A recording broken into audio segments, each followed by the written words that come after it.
Welcome to the ThriveHer podcast, where we empower women to take control of their unique health conditions and wellness journey during perimenopause and beyond.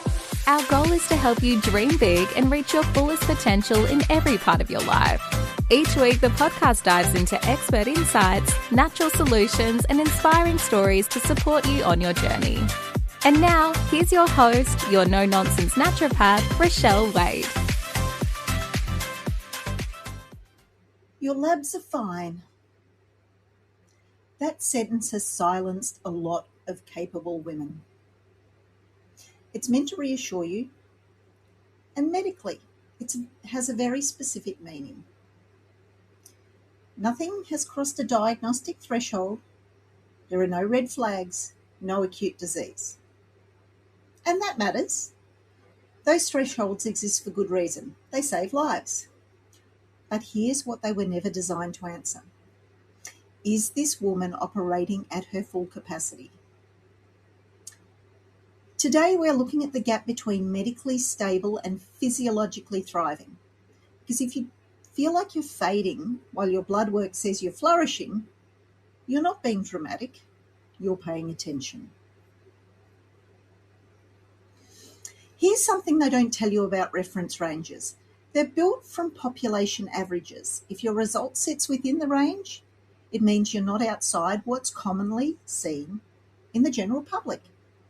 But let's be honest, the general public in 2026 is exhausted, inflamed, and running on caffeine and cortisol. This is not the blueprint for vitality. Statistically typical is not the same as optimally supported. Blood tests are exceptional at detecting disease, diabetes, overt thyroid dysfunction, anemia, essential tools, and I'm not dismissing them, but they're not designed to measure resilience.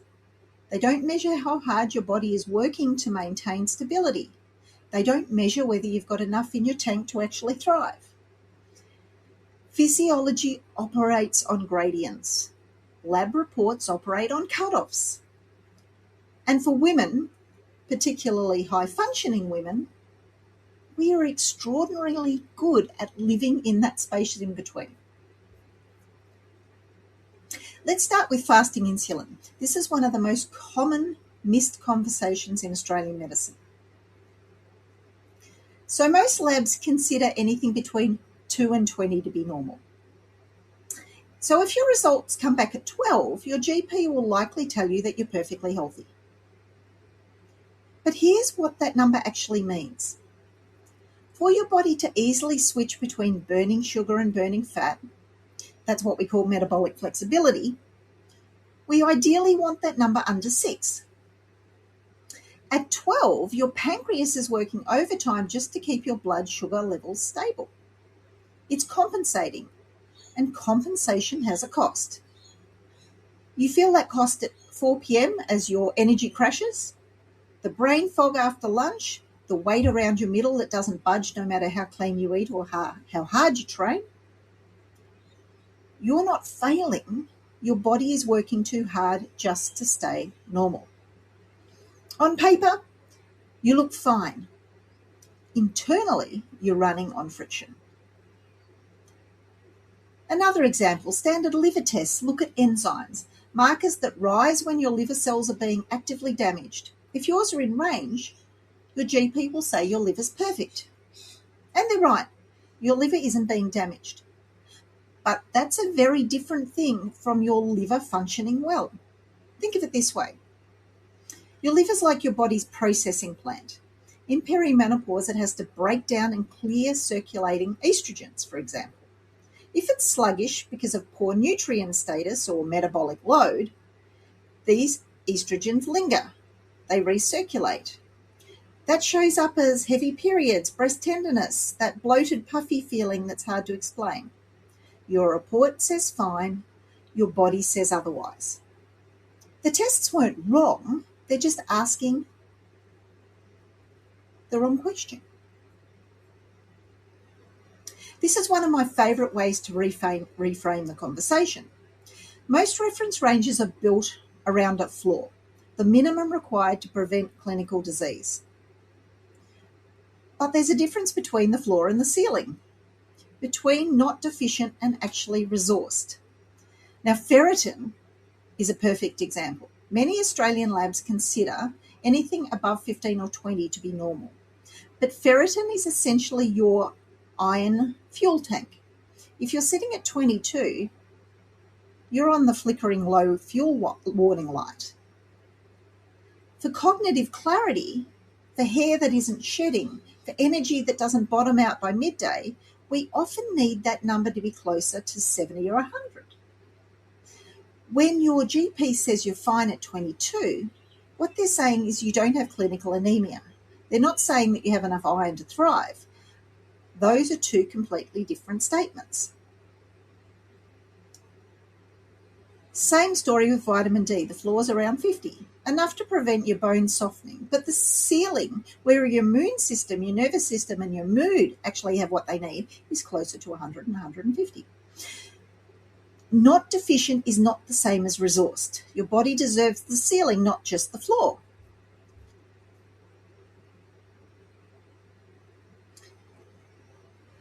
I'm going to go on to another one because this one really annoys me. C-reactive protein, or CRP, is a marker of inflammation. Most labs say anything under 5 is normal. But for brain health, cardiovascular protection, we want that number to be under 1. Increases in CRP can actually happen 5 to 10 years after silent chronic inflammation starts. Now, if you're sitting at 3.8, your raw report says normal, but what that number is actually telling us is that you're carrying a smouldering fire of low-grade inflammation. It's not a disease yet, but it's a slow, quiet drain on your resilience. You'll feel it as joint stiffness in the morning, that puffy, swollen feeling with no obvious cause, the brain that feels like it's wading through mud. It's not nothing. It's just not yet enough to get a medical diagnosis.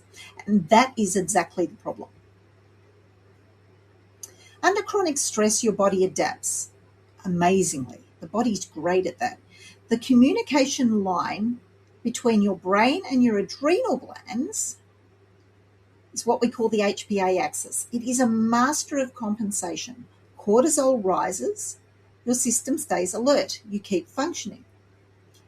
None of that shows up as disease on a standard blood test because it isn't disease, it's adaptation. But adaptation has a high interest rate. Over time, that cost shows up as sleep that's lighter than it used to be. That tired but wired feeling at 10 p.m. when you're exhausted but your brain won't switch off. A mood tolerance that's quietly narrowed. Recovery takes longer. You can operate at 70% capacity and still lead a team, build a business, still hold everything together. And from the outside, you look high functioning. That's the trap. Capability hides erosion. High-achieving women don't ignore symptoms because they're fragile. They ignore them because they're competent, but competence is a very convincing mask. I want to tell you about a client. Let's call her Elena. Elena was 44, a leader, someone who described herself as feeling like a ghost of the person she used to be. She was still showing up, still performing, but something essential had gone quiet. Now, she went to the doctor and her GP had reviewed her blood work and told her everything was perfect. And this is something that we hear all the time. But when we looked at the results together, not at the individual numbers, but at the patterns, a slightly different picture emerged. Her thyroid stimulating hormone was technically normal, but her active thyroid hormone was sitting at the very bottom of the range. Her ferritin was 30, above the floor, well below the ceiling. Her fasting insulin was normal, but double where we'd want it for metabolic ease. She wasn't sick, she was unsupported. Her body was performing a masterclass in adaptation. And aren't we good at doing that? But she was paying for that adaptation with her vitality, her clarity, and her sense of self. By addressing these grey zone markers strategically, she didn't just feel better, she felt aligned. She felt there's a difference. Better is incremental, aligned is recognition. This is what we're supposed to feel like. Here's the thing about a blood test. It's a snapshot. It's telling us what's happening at 8 a.m. while you are fasted and relatively calm. It doesn't tell you how you responded to a 10 p.m. deadline. It doesn't capture the physiological cost of 3 nights of broken sleep or a difficult week, or the mental load of managing everything at once. We have to take the objective data and overlay it with the subjective reality of your life. If the paper says you're fine, but you're losing hair, struggling to remember names, waking at 2 a.m. with your mind already running, the paper is missing the mark. Context matters. Have your numbers shifted over time, even while staying within range? Now, this is often noted on the blood test results themselves. Do you consistently sit near one end of the range? Are there patterns across multiple markers that tell a story the individual numbers don't tell? Your lived experience data, it also belongs in the clinical conversation. Now, I want to be clear about something. This isn't about dismissing your doctor or diagnosing yourself. Your GP is working within a system designed to detect and manage disease, and that system's essential. But what it's not designed to do is optimize a high-performing woman who is running on 70%. So the question to stop and ask is, am I sick? I want you to stop doing that. The question to start asking is my physiology aligned with the demands I'm placing on it? If your life requires sustained focus, emotional regulation, physical energy, high responsibility, your body needs to match that demand. And it will if you give it a fighting chance. If it doesn't, you compensate, you push through, you override the fatigue, you normalize the brain fog, you tell yourself it's just a busy season. It's time to stop living at the effect of your symptoms and start standing at the cause of your chemistry. You're not broken, you're not dramatic, you're observant. And now you have a framework for what to actually look for.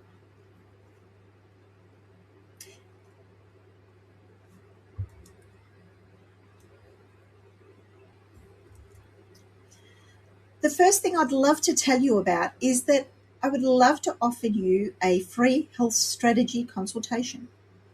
Not to chase disease, to restore alignment. We can chat about how your physiology is actually prioritizing right now and what needs to be done to match the demands of your life.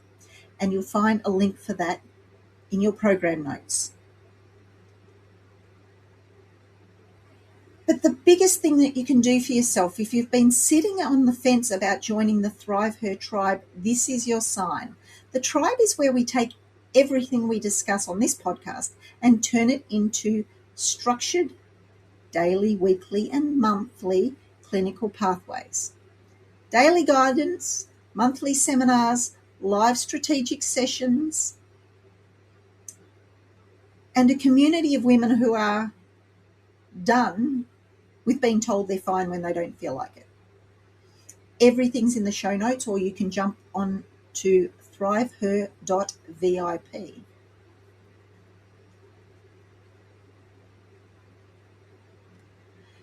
Next week, we're going to go one step further. We're going to talk about something many capable women internalize far too quickly. Not lazy, not dramatic, not unstable, just cortisol saturated. We're going to unpack what chronic stress load actually does to your physiology and how it quietly reshapes your sleep, your metabolism, your mood, and why high performers so often normalize the very patterns that are eroding their resilience. So if you've ever wondered if it's just stress, this is the conversation for you. Now, if this episode's resonated, share it, forward it. I'd love you to send it to women in your life who have been told they're fine but don't feel it. Lots of people need to hear this. Until next time, keep believing in yourself, keep striving for more, and keep thriving, because your best life is just ahead. Thank you for joining us on this episode of the ThriveHer podcast. We hope you found valuable insights and practical tips to help you on your path to achieving everything you want in life. Remember, with the right support, you can achieve anything. If you loved this episode, please share it on Instagram stories and tag No Nonsense Naturopath. Also, if you enjoy the podcast, you'll love a ThriveHer membership. Check it out at thriveher.vip. Each interaction helps others find this valuable information. Connect with us on social media and join our community of thriving women. Until next time, stay empowered, stay healthy, and keep thriving.